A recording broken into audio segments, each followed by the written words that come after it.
My name is Walter H. Pierce, and at my wife's funeral, my son texted me, one down, one to go. I was 3 feet from Elaine's casket when I read it. The organ sighed, abide with me. I stared at the lilies and typed back, there's nothing left. I hit send while the pastor talked about mercy. Linden Methodist smelled like lemon cleaner and coffee.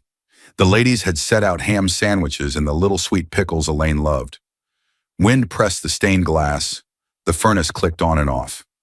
Grief shrank my world to small items, a loose thread on my sleeve, a smudge on my glasses, the ache in my left knee.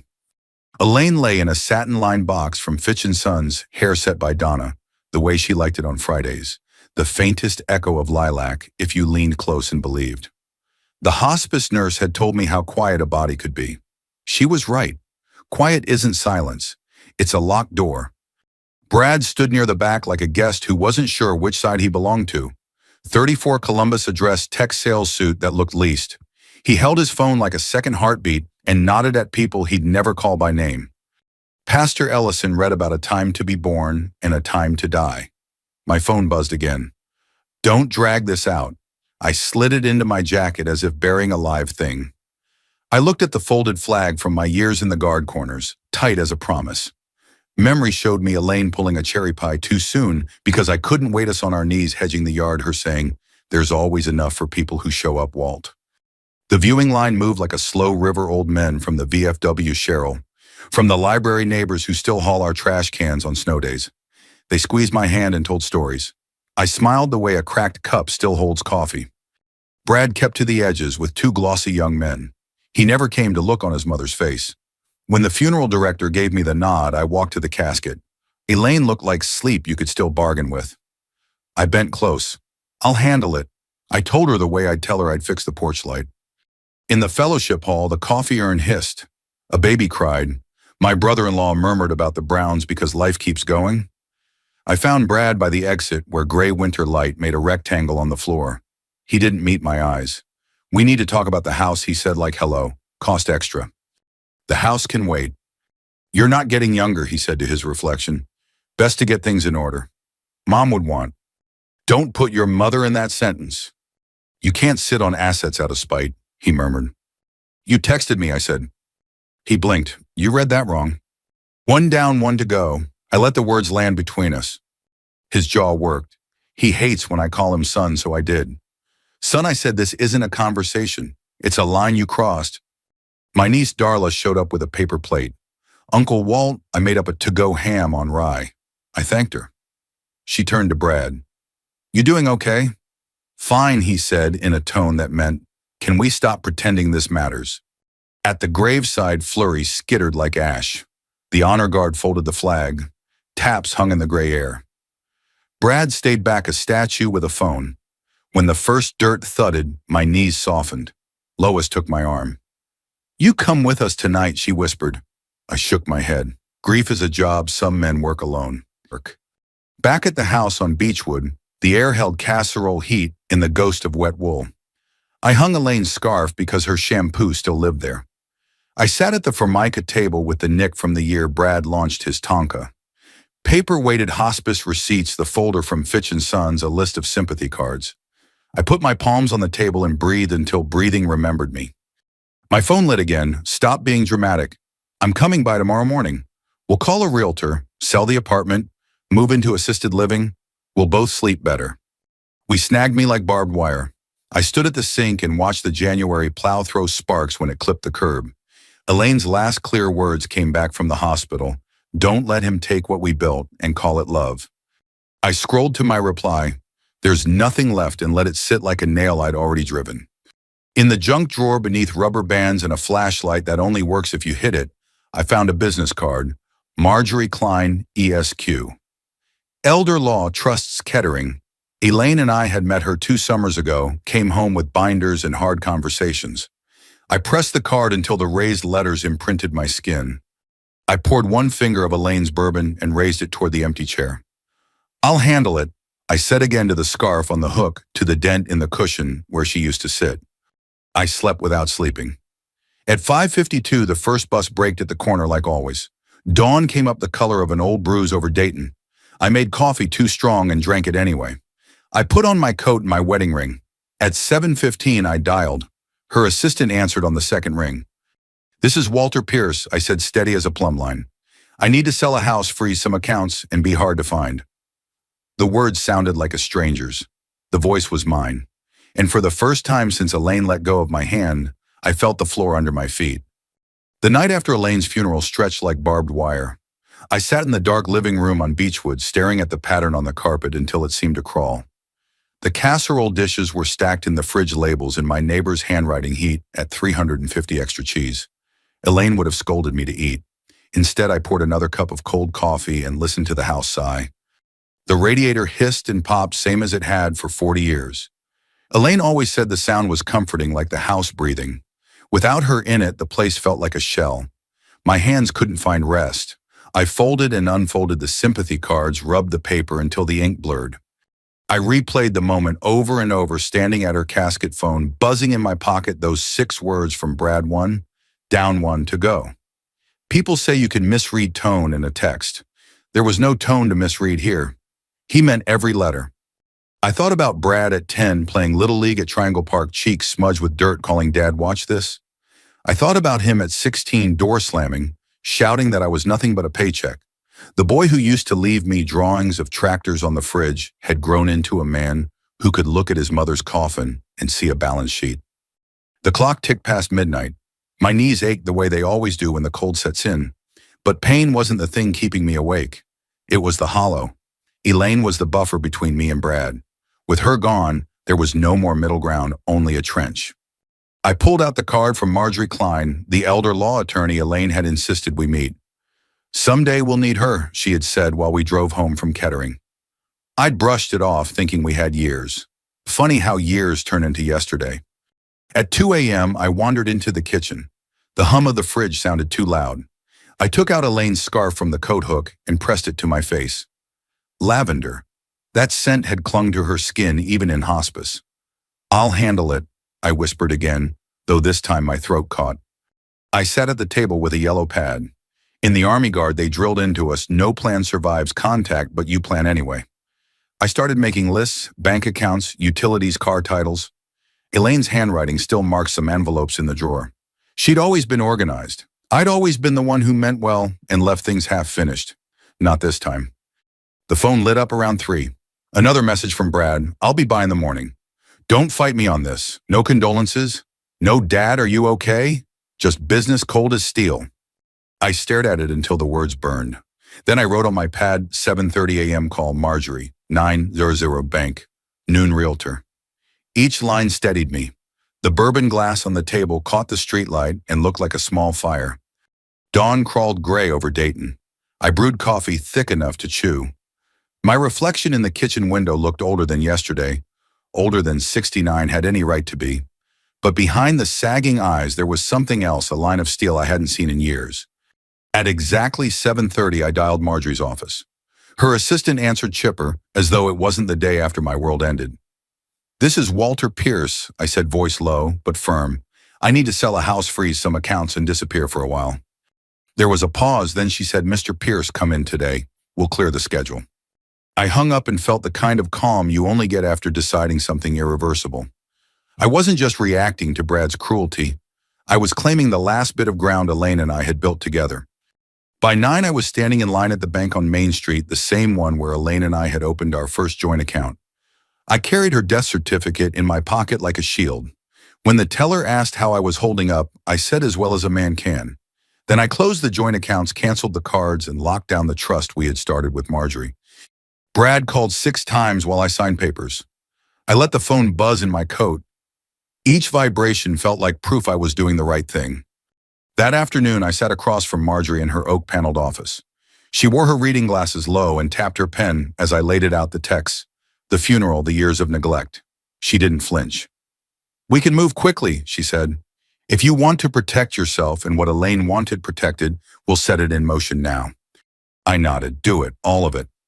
When I left her office, the sky had cracked open with winter sunlight. I walked slower than I used to, knees stiff, but each step felt deliberate, like marching. For the first time since Elaine's last breath, I knew where I was headed. The next morning came with a sharp bite in the air, the kind that cuts right through a wool coat. I woke before the alarm as though my body knew there wasn't time to waste. Elaine would have laughed at that me finally punctual when it was almost too late. Brad had said he'd show up, but I wasn't about to be here when he did. The thought of him standing in my kitchen barking orders like I was some employee made my stomach twist. This was still my house, my table, my wife's scarf on the hook by the door. He'd forfeited the right to it the moment he sent that message. By 8, the realtor had her for sale folder on the counter. Her name was Connie Hare, cut into a neat bob perfume, faint but sharp. Mr. Pierce, I can list the apartment immediately. The market's hot, she said, shuffling papers with the brisk confidence of someone who closed deals in her sleep. Make it quick, I told her. My voice sounded steadier than I felt. We walked through the rooms together. The place looked smaller without Elaine's touch, her curtains, her knickknacks. Connie talked square footage and comps, but all I could see was Elaine laughing in the kitchen flower on her cheek. I kept my hands in my pockets so she wouldn't see them tremble. When she left sign in hand, I dialed the bank again. This time it wasn't just freezing cards. I consolidated everything, pulling out cash in crisp envelopes that I tucked into a fireproof bag. Brad had been an authorized user once. Not anymore. If he tried to swipe a card today, it would light up declined. I imagined his face, the flush of frustration, the way he clenched his jaw when something slipped beyond his control. By noon, the house felt hollow, like it already belonged to strangers. I packed deliberately Elaine's photo albums, the folded flag, her scarf, my Army medals, and a box of letters we wrote when I was stationed away. The rest could stay: furniture, dishes, the television Brad had pushed me to upgrade. Let him come back and find empty drawers, bare shelves, no trace of what mattered. I called a moving service recommended by Marjorie's office. They specialized in discretion, no big logos on the truck, no chatter. 2 men arrived in plain clothes, polite but efficient. They loaded what I pointed to, no questions asked. By 3 o'clock, the house was stripped of everything worth keeping. That's when the phone started buzzing nonstop. Brad. First calls, then texts. Where are you? What are you doing? You can't sell without me. His words stacked up like bricks trying to box me in. I shut the phone off. At 4, I stood in the doorway one last time. The winter light slanted across the living room, catching the dent in the couch where Elaine used to read her mystery novels. I pressed her scarf to my face, inhaled lavender one more time, then tucked it into the bag. Goodbye, old girl, I whispered to the house and maybe to myself. The movers waited by the curb. I pulled the door shut, locked it, and slid the key into an envelope marked for Connie. By tomorrow, the listing would be live. By next week, strangers would walk these halls and call it theirs. Let them. My time here had ended with Elaine's. As we drove away, I caught a glimpse in the rearview mirror. Brad's car turning the corner too late. I didn't wave. I didn't even flinch. For the first time in decades, I felt untouchable. By the time Brad figured out the locks had changed and the accounts were dry, I was already gone. The moving van had dropped my boxes at a storage facility in Dayton Climate, controlled anonymous, paid up for a full year. The rest of my plan called for distance, and not just the kind you measure in miles. I booked a ticket under my middle name Harold, a little trick Marjorie suggested. Keep things simple, keep them quiet, she said. Disappear without making noise. Elaine would have teased me for acting like a spy, but she also would have been proud. The bus station smelled like diesel coffee and wet coats. I sat with my bag at my feet, passport and cash tucked in an inside pocket, watching people come and go. Nobody looked twice at me, a tired old man in a thrift store jacket. That anonymity felt like armor. Brad called again, his number lighting up the screen, even though I'd blocked him. He must have borrowed someone else's phone. I didn't answer. Let him yell into the void. He was a man who measured love in assets. Now he had to live with nothing. I rode west through Indiana and Illinois, the flat farmland, sliding past in long gray sheets. My knees stiffened in the cramped seat, but I welcomed the ache. It reminded me I was still moving, still in control. I thought about Elaine on our first road trip, 22 years old, humming along to Johnny Cash with her feet on the dash. Life's an open road, Walt, she'd said. Don't park it before you have to. 2 days later, I reached Los Angeles. The air tasted of salt and smog, sun sharp against the pavement. A driver Marjorie had arranged picked me up silent, except for a nod. We wound through canyon roads, eucalyptus bending overhead, until the city noise dropped away. And then I saw it, the villa Elaine had circled in a magazine, once half joking. If we win the lottery, she'd said, that's where I want to watch the ocean. White stucco walls, red tile roof perched on the cliffs above Malibu. Not a mansion, not flashy, but hidden private, almost shy. The gate clicked shut behind us, sealing me off from everything Brad thought he owned. Inside the room smelled faintly of cedar and sea air. Wide windows opened to the Pacific waves tumbling against the rocks like applause. The silence was thick, not empty, but expectant, as if Elaine's laughter might still echo if I listened hard enough. I unpacked slowly, setting her photo albums on the shelf, the folded flag on the mantel, the scarf draped over a chair. Each object was a claim this life, this space belonged to me now, not to Brad's greed. That night I stood on the balcony with a glass of bourbon. The horizon burned orange and purple before slipping into dark. I could almost hear Elaine beside me whispering about the way the moonlight turned the waves silver. My chest ached, but it was a cleaner pain than before, less raw, more resolute. Brad would rage, threaten, maybe even hire someone to find me.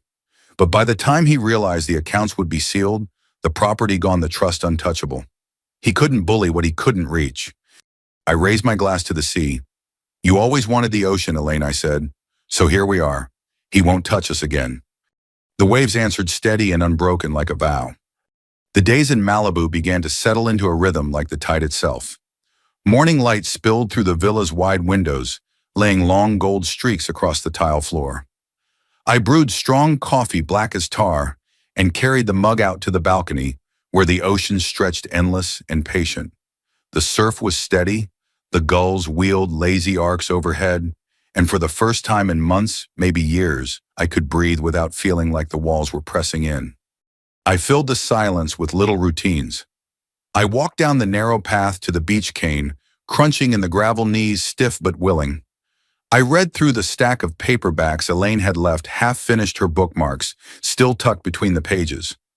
I wrote in a spiral notebook, not polished words, but scraps, memories of our first apartment, the sound of her laugh in the bleachers at Brad's baseball games, the way she used to hum Patsy Cline while folding laundry. Each note felt like mortar holding me upright. Neighbors existed, but at a distance. A retired screenwriter 2 houses over waved sometimes while trimming roses. A couple from Chicago owned the place across the street, but only came on weekends. Nobody asked questions, and I didn't offer answers. Malibu was good at swallowing secrets. At night, I cooked small meals, scrambled eggs, tomato soup, things simple enough for one plate. I ate at the same oak table where Elaine's picture stood, her smile frozen in a frame. Sometimes I caught myself setting out 2 forks, old habits refusing to die. Still, peace is a strange thing. It's heavy at first, like wearing a coat you're not sure fits. Beneath it, the memories throbbed. I dreamed of the funeral, the cold ground, Brad's face lit by the glow of his phone. I'd wake with my jaw, clenched fingernails dug into my palm. One afternoon, I drove down the coast highway with the windows cracked, salt air whipping my face. I stopped at a roadside diner where the waitress called everyone Han and the pie case gleamed. She poured me coffee without asking, slid a slice of apple pie in front of me. You look like a man who could use it, she said. For a moment, I felt human again. Not just a fugitive from my own son's ambition, but a man with a second chance. Elaine would have told me to keep living. That was the hardest part, learning that revenge wasn't just about denial, but about reclaiming something for myself. Meanwhile, Brad's absence rang louder than any storm. Marjorie updated me through discreet calls. He tried to access the accounts, tried to push claims through probate, even muttered threats about contesting everything. But the legal walls held. My instructions had been airtight. He was locked out, a wolf pawing at glass. Some nights I pictured him pacing in his apartment in Columbus, anger simmering with no outlet. He'd wanted the house, the money, maybe even the satisfaction of watching me crumble. Instead, he had nothing but his own words echoing back at him, 1 down, 1 to go. He must have realized by now what that cost him. On the villa's balcony, the stars hung sharp as nails. I sat with a blanket over my knees, the Pacific black and restless. We did it, Elaine, I murmured. We kept him from taking what you built. I kept my promise. The waves rolled on, patient as eternity. Brad didn't stay quiet for long. Men like him never do. Marjorie called one Tuesday afternoon while I was oiling the hinges on the patio door. Walter, she said, her voice clipped. Your son has retained counsel. He's pushing hard, claims you're not competent to manage your estate. He's threatening a petition for guardianship. The screwdriver slipped in my hand. Guardianship, I repeated. Yes, he's painting you as a frail old man, grief-stricken, not of sound mind. He wants control of your assets. It's ugly, Walter, but don't worry, we're prepared. I sat back, the Pacific crashing steady beyond the glass. My own son was trying to declare me unfit, as though the years I spent working double shifts at the plant, the mortgage payments made on time, the roof repairs done with my own hands meant nothing. That night I didn't sleep. I stared at the ceiling fan, replaying decades teaching Brad to ride a bike, lending him money for his first car, bailing him out when he maxed his credit cards. I'd excused so much because he was my boy. But this was war. The next week the summons arrived. A court date set in Los Angeles. Public, unavoidable. Marjorie assured me we would shred his claims, but still dread pooled in my gut. Revenge had been quiet so far, signing papers, closing accounts, vanishing into Malibu. Now it would go loud. The morning of the hearing, I dressed in my best suit, the one Elaine had chosen for our 40th anniversary dinner. I polished my shoes until I could see my face in them, every wrinkle, every line. When I walked into that courtroom, I wanted Brad to see not weakness, but steel. The courthouse smelled of old wood and paper. Fluorescent lights buzzed overhead.